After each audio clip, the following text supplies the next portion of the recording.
The chemistry profile. So this is going to be a basic introduction. We're going to talk about the basic metabolic profile as well as the comprehensive metabolic profile. We will touch on the essentials of these things, but in fact a lot of them are going to trigger a specific type of workup. So, you know, if the transaminases are off, you're going to do a liver workup. So obviously those kinds of things will be talked about in another talk, but at least these are a good screen, and that's exactly what this test is usually used for, is someone that has a relatively non-specific issue and you're trying to drill down and figure out exactly what system or systems are affected. So starting with the basic, diabetes is obviously a very common condition everywhere, but especially in the United States, and checking a glucose is a very useful thing to do. If someone is not metabolizing their glucose well, then obviously there's lots of other implications. You can compare it to a finger stick. The plasma, the one that you get that is blood that is spun down and the glucose is tested on the plasma, turns out to be about 10% higher than the whole blood finger stick. In most cases, this 10% is not going to make a huge difference, but you may in some cases need to keep that in mind. Usually if the glucose is elevated, it will usually reflex us to a test which gives us a longer term average. The fructosamine gives us a 2 to 3 week average roughly of the glucose, and the glycosylated hemoglobin, also known as the hemoglobin A1C, gives us about a 3-month average. Obviously once one has an elevation and those tests are abnormal, then the process of a diabetes evaluation kicks in, and I will have another talk that talks about evaluating diabetes, especially in the patient with the elevated glucose. Elderly might have a slightly impaired glucose tolerance. In other words, their 2-hour postprandial might be slightly higher. It's probably of pretty limited clinical significance as long as it's not substantial. If it is substantial, then obviously their ability to fight off infection and those kinds of things will decrease. But in general, we use the same testing that we would use, because if the glucose tolerance was impaired, then the average blood sugar would be higher and the A1C would be higher. So it is important to keep in mind that fastings may be normal, and the A1C elevated. I think the fact that we're using 100 as the threshold for the normal glucose does reflex this and pick up most of those folks. Renal function. So kidney function, of course, is essential to human existence. The tests that we usually look at are the creatinine and the BUN, and then the creatinine may be used to compute a creatinine clearance. To really get a true creatinine clearance, one would have to do a 24-hour urine, which is uncommon, but in some cases may be the appropriate intervention. My experience has been, in general, that nephrologists are about the only ones that really want to do that specific of a creatinine clearance anymore. The creatinine is the best measure of kidney function. The BUN can be changed by some other things, including GI bleed, hydration status, and so on. The normal GFR or creatinine clearance is 60 to 110. Many labs actually just report that out now as greater than 60, inferring that it's normal. Other labs will actually give you the actual calculated creatinine clearance. BUN creatinine ratio, as noted, the BUN can go up for some other things, including dehydration, GI bleeds, a few other things. If your ratio is off, then you have to try to figure out why is the BUN up when the creatinine isn't. Again, dehydration is going to be your most common cause of this, but a number of different things can cause it. if you have all of the elements of this equation, the age, the weight in kilograms, the serum creatinine, the gender, you can compute a creatinine clearance using the Cockcroft and Gault formula. This is particularly important when one compares the MDRD equation. The MDRD equation, which we'll talk about on the next slide, does not include weight as part of the equation. It actually assumes a certain body surface area as the default and computes everybody's creatinine clearance based on that. If you have people that are particularly thin or particularly heavy, it is going to be substantially off. So if you look in your Hippocrates, there's a number of different equations that one can use to compute creatinine clearance. And if you're suspicious that it may be off, it may be worthwhile doing that. So, here is the MDRD formula that I was talking about. Note it's standardized to a certain body surface area, and it just includes the serum creatinine, the age, and the gender.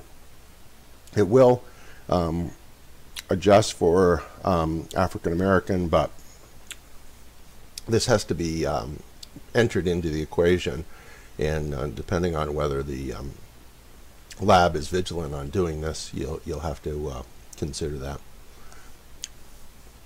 And that's what MDRD stands for, is modification of diet and renal disease. So the electrolytes. Sodium is the one that we always look at first.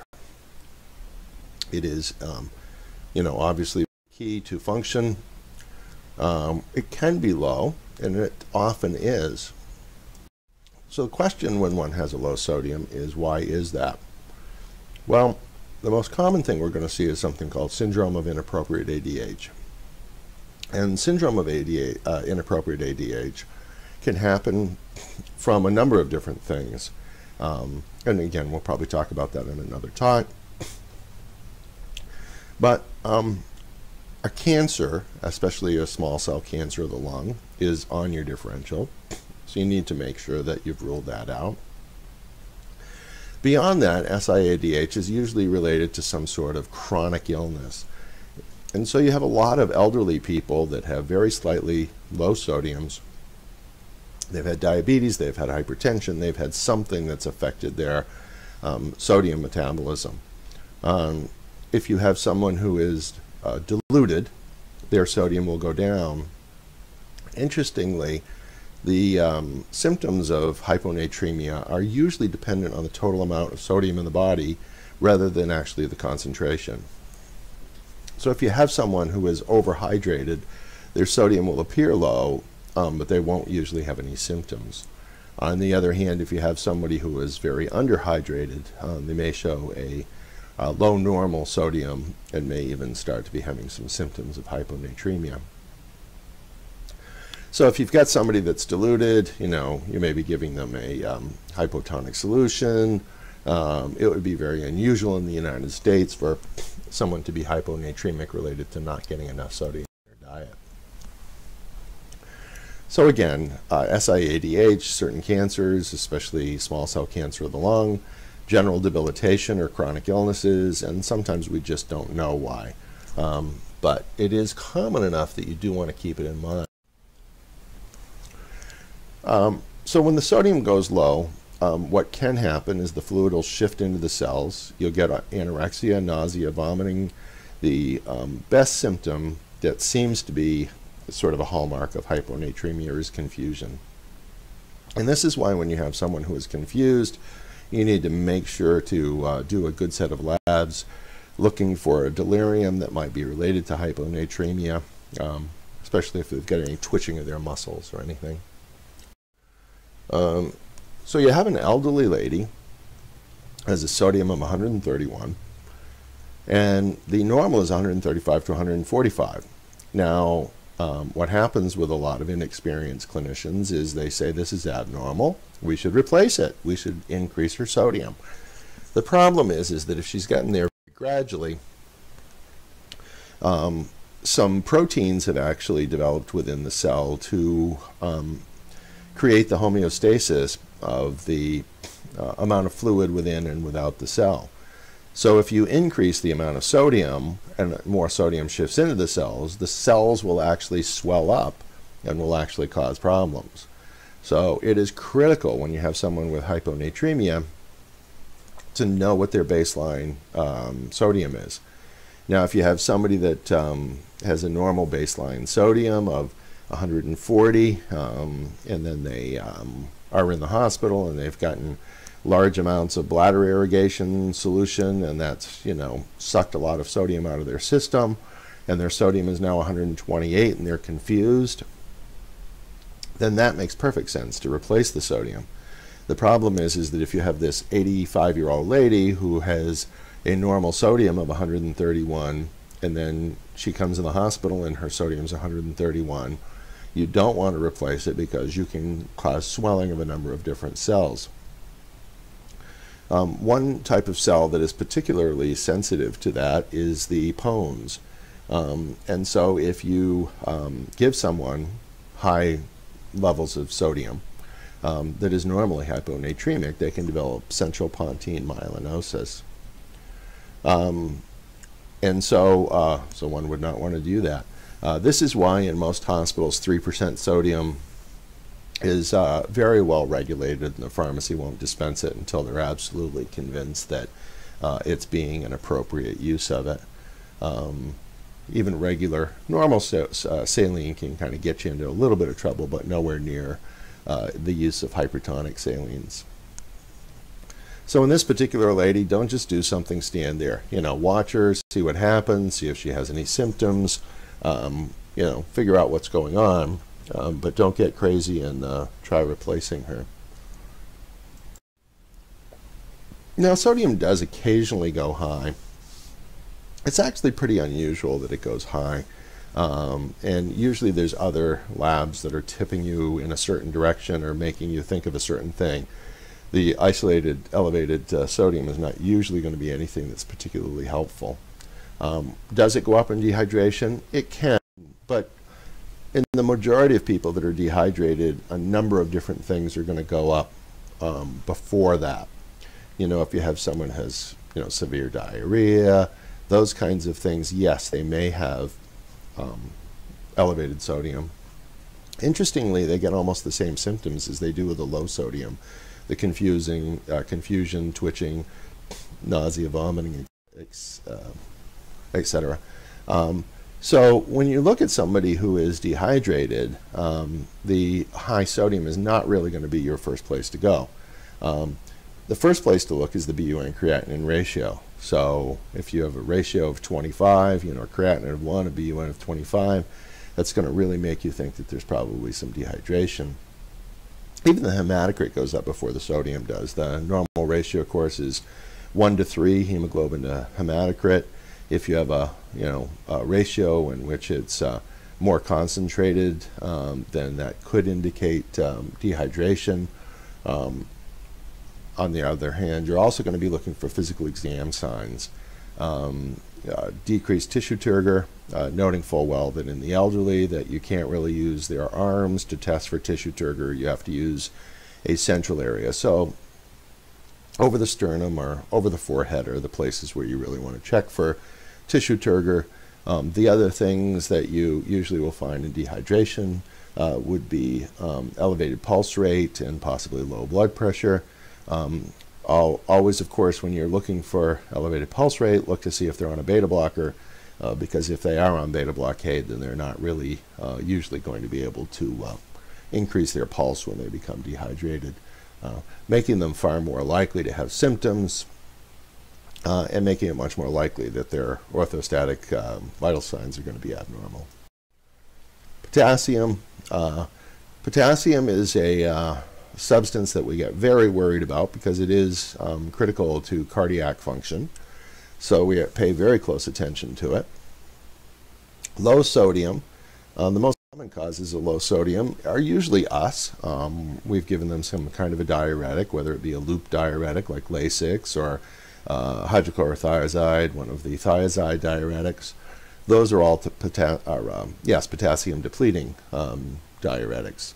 Also, interestingly, albuterol can decrease your potassium level a bit as well. So especially if you have someone that's on heart failure medicines that deplete potassium, and some albumin that you're going to see for low potassium is you're going to see diarrhea or vomiting, where people are actually depleting their potassium. So get a good history and see.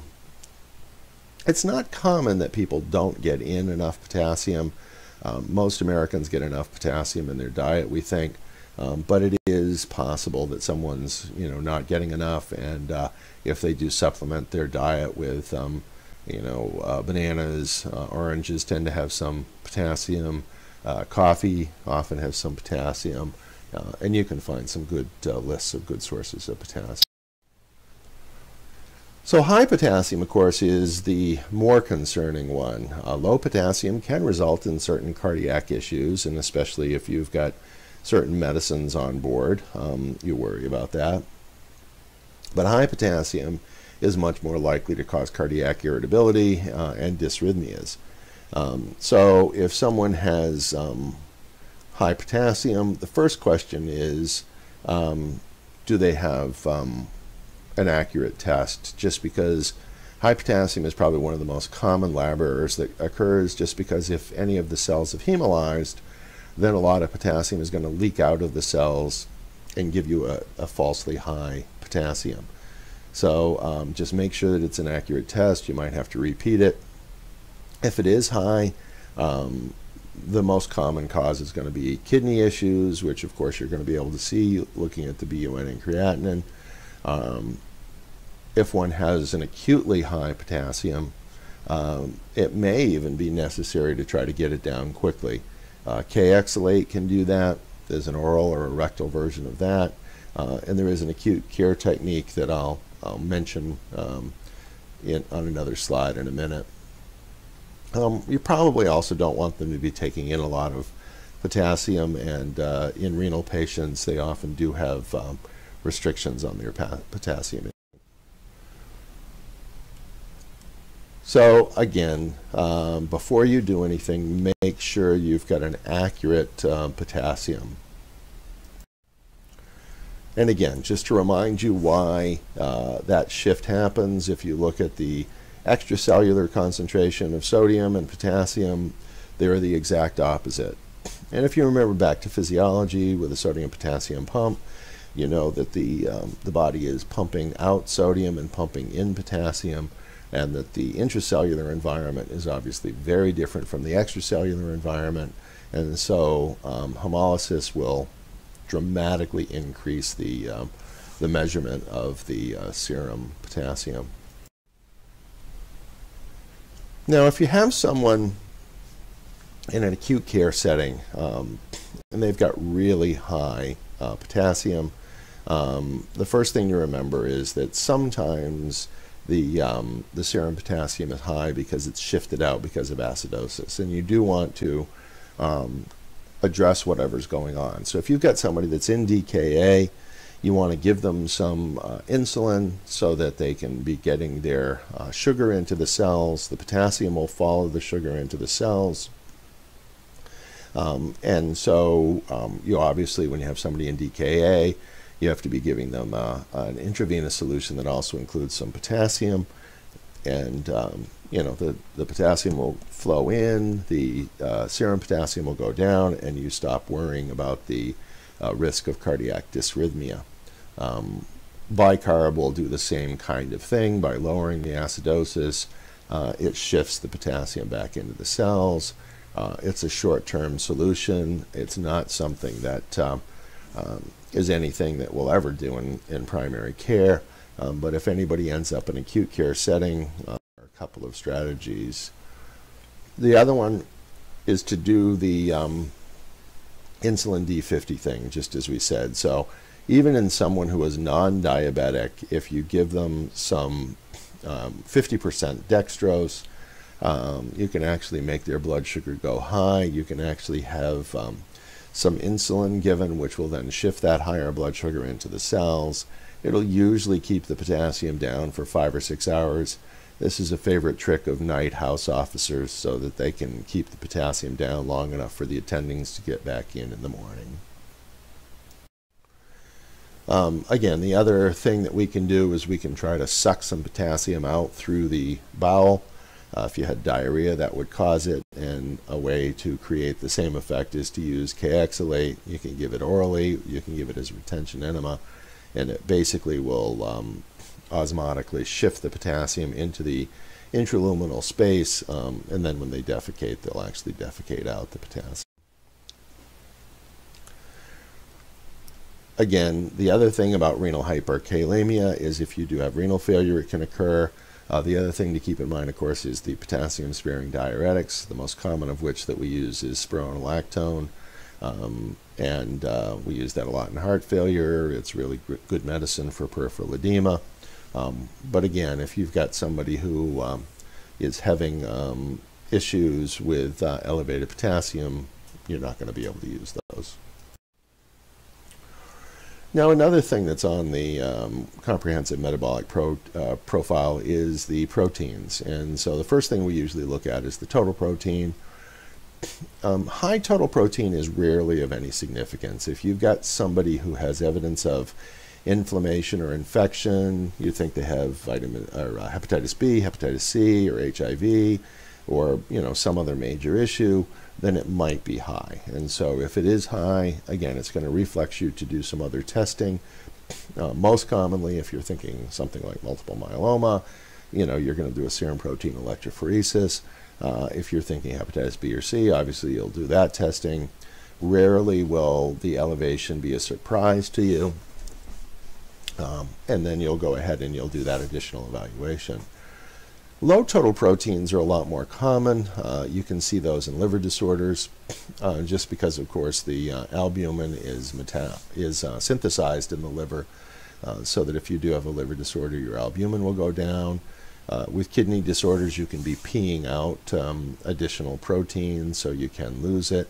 Nephrotic disorder and glomerulonephritis, of course, will do that, both of which are not particularly common, although I see each one probably.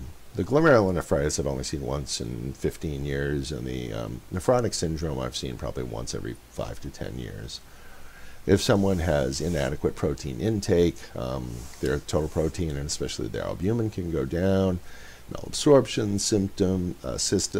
syndromes. Obviously, extensive burns is not going to come as a surprise to you. There are patients that do have congenital lack of gamma globulin. And so if you have somebody that has a youngster that has conditions and you do a screening test with a CMP and your total protein is low, you are going to have to probably do an SPEP and or some other evaluation to get that one figured out. Actually measuring the specific immunoglobulins, immunoglobulin A, G, M, will actually give you an idea sometimes of where that disorder is, because immunoglobulin A, even though it's not particularly active, if you have a profound lack of it, it can actually cause immune deficiencies and other similar problems. Albumin is probably the best indicator of nutritional status. If you have someone who has a low albumin, then usually the first thing to do is to try to assess their nutritional status. Liver can also be an issue, although your other testing on your CMP would have tipped you off that there's some kind of a liver issue. And again, a high albumin is going to be a pretty unusual finding. It's one that you probably can ignore. Although, again, if you've got some other issues, you can do a little additional reading and see if there's anything that fits with that patient. The AG ratio is the balance between the albumin and globulin. If the albumin and globulin ratio is off, sometimes it means that there's additional globulin. Sometimes that means there's an M spike, and you do want to do the SPEP to see whether or not that's the case. Multiple myeloma is a not uncommon cause of this. So especially if you've got an elderly person with sort of non-specific fatigue, And the other thing that you'll find with multiple myeloma is that if you do have x-rays of long bones, occasionally they'll look like they've had almost like the equivalent little punch biopsies taken out of their bones. Liver function, there's a number of different tests on the CMP that will give you an idea of the liver function. It's important to note, however, that the liver has multiple functions and not all of them are assessed by the CMP.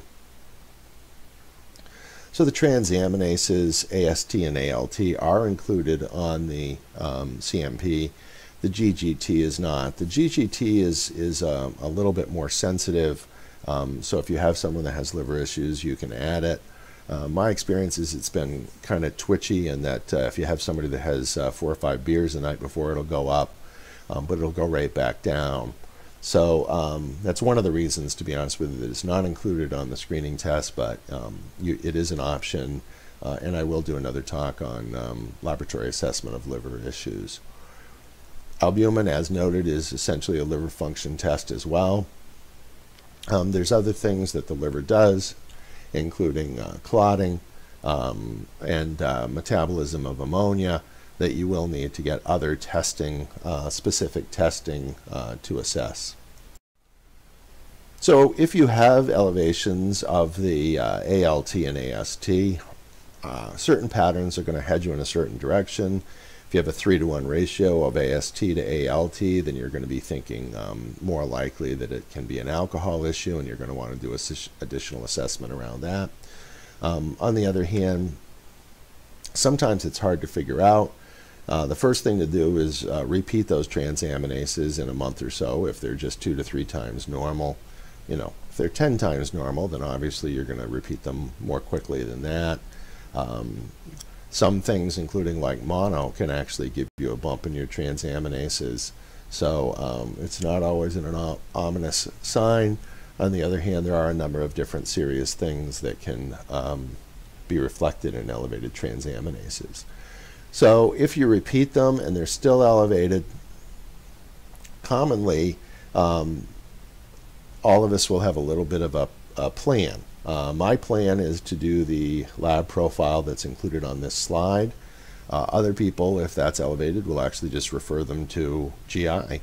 I think either way is a reasonable thing. If you refer them to GI, they're going to go ahead and do most of these labs.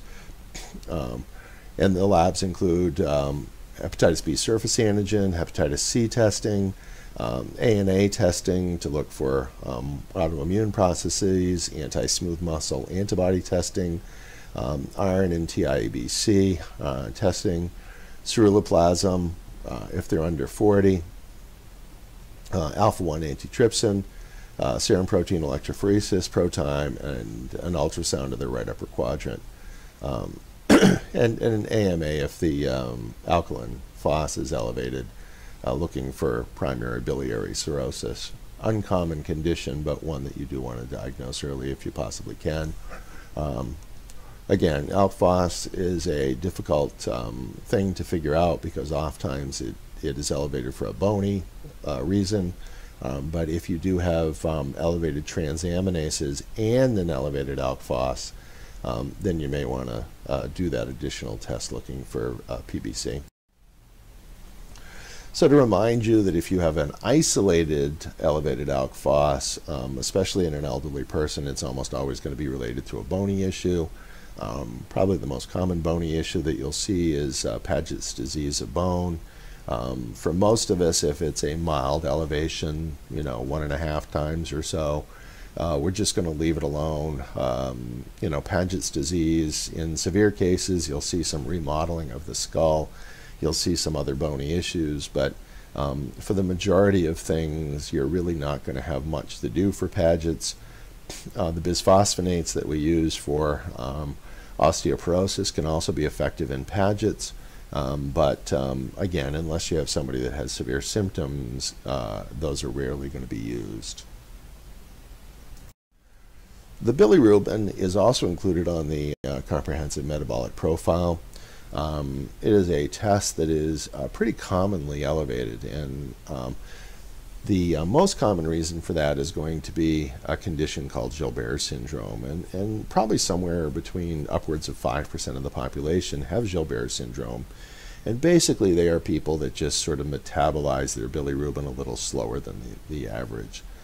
So if you have someone who has an isolated elevated bilirubin, the first thing that you're probably going to want to do is try to fractionate it to see whether it's direct or indirect. Now the direct bilirubin is conjugated.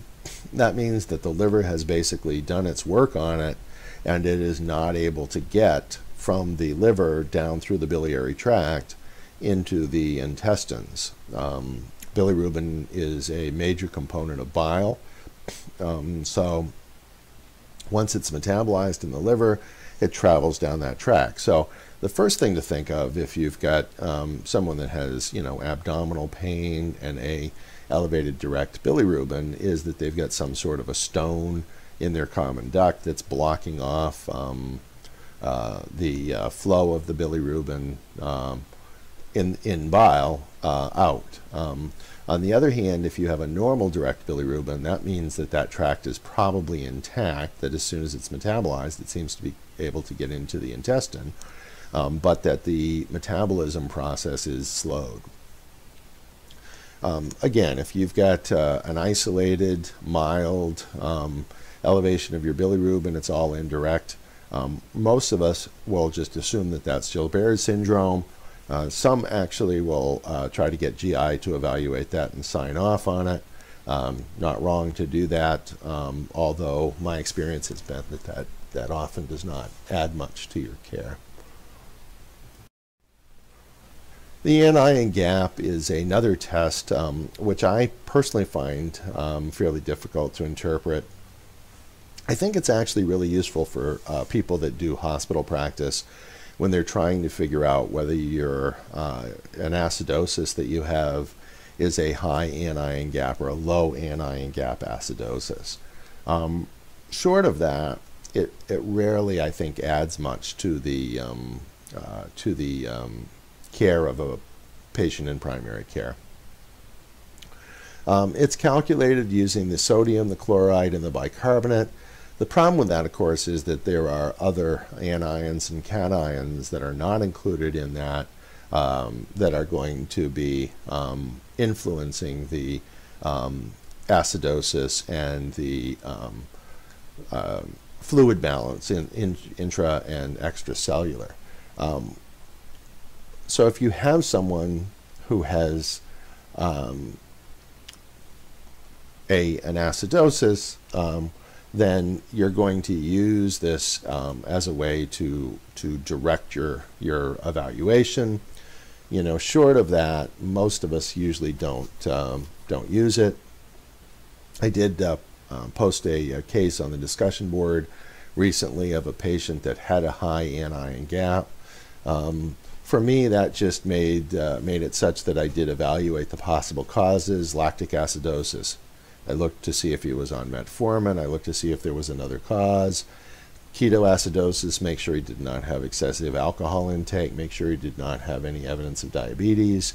Ask him if he was taking in any sort of toxins, propylene glycol, ethylene glycol, which is antifreeze, excessive aspirin, excessive iron.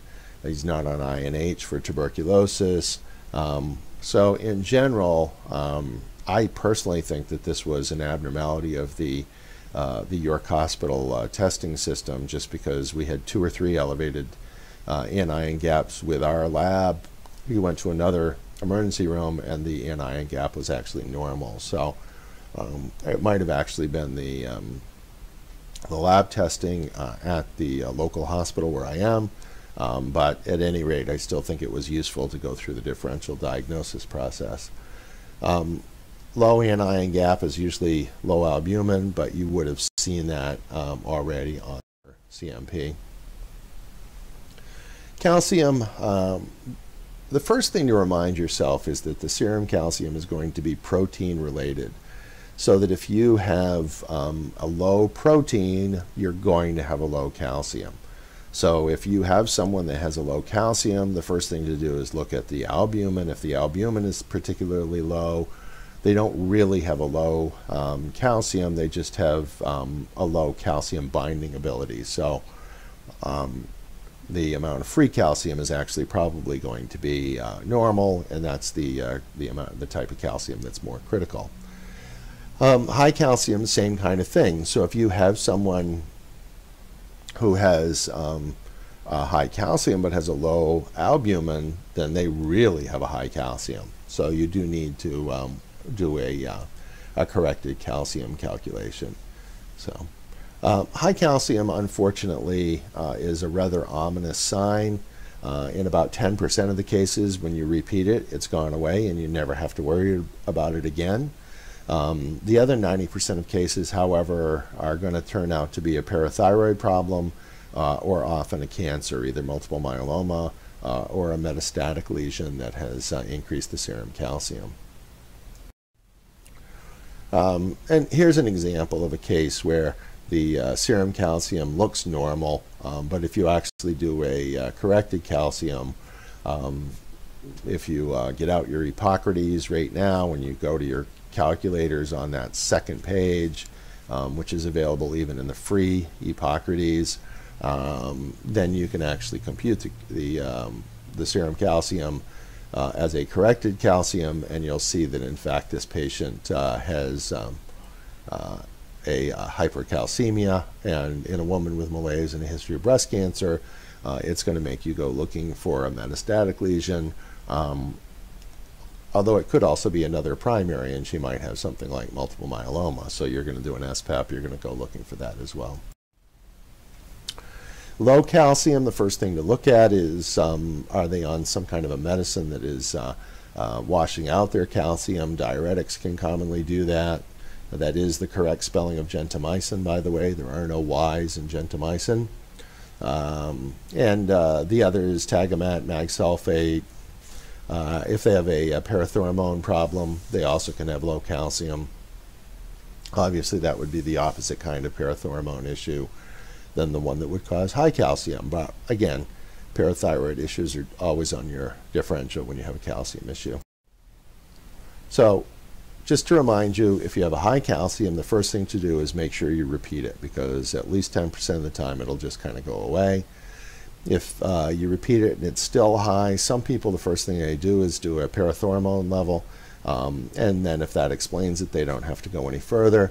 Other people will do the serum protein electrophoresis at the same time, and either way, if the parathyroid doesn't explain it, then you've got to do the serum protein electrophoresis. If the serum protein electrophoresis is abnormal,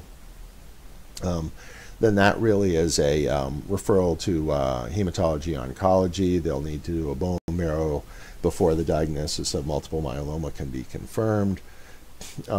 If the parathormone levels are off, then lots of times that's a referral to endo, although some renal things will also do that, but generally that's a referral to endo. Again, if you've got continued high calcium and you're very suspicious of multiple myeloma, the first thing I do is I go back and look and see if they've had any long bone x-rays in the past year or so. Very commonly you'll have someone that has had a chest x-ray and nobody's really stared at the humerus on the chest x-ray if it was included on that x-ray. And sometimes you can see some suspicious lesions.